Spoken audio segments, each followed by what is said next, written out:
తల్లి గర్భము నుండి ధనము తాడెవ్వడు వెళ్ళిపోయడినాడు వెంటరాదు. లక్షాధికారైన లవణమన్నమె గాని మెరుగు బంగారంబు మింగబోడు. విత్తమార్జన చేసి విర్రవీగుటెగాని కూడపెట్టిన సొమ్ము కుడువలేడు.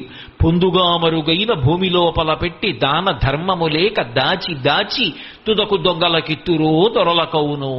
తేనె జుంటీగలియ్యవా తెరువరులకు. భూషణ వికాస శ్రీధర్మపుర నివాస దుష్ట సంహార నరసింహ దురిత దూరా అంటాడు. ఆ తేనె పట్టు కట్టినప్పుడు తేనెటీగలు ఎంతో కష్టపడి మైనం తెచ్చి చెట్టుకు పట్టు కట్టి అన్ని చోట్లకి వెళ్లి ప్రతి పువ్వు మీద వాలి చుక్క చుక్క తేనె తీసుకొచ్చి గదులు నింపి మైనంతో మోస్తాయి. పట్టంతా తేనెతో నిండిందని తెలుసుకున్నవాడు ఒకడు చూసి గబగబా వచ్చి తేనె పట్టు కింద 4 ఎండాకులు 4 పచ్చాకులు వేసి అగ్నిహోత్రం వెలిగిస్తాడు.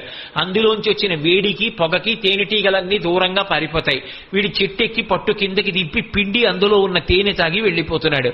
ఎవరికీ తెలియదు సంపాదించిందంతా దాచుకుందామని దాచినటువంటి వాడు చిట్ట చివరికి దొంగలకిచ్చాడో దొరలకిచ్చాడో ప్రభుత్వం పట్టుకుపోయింది. నిజంగా తన ఐశ్వర్యం తనదైంది అన్న మాటకు అర్థం ఏమిటంటే ఎవడు దానం చేశాడో వాడు పుణ్యంగా తనతో పట్టుకుపోతాడు.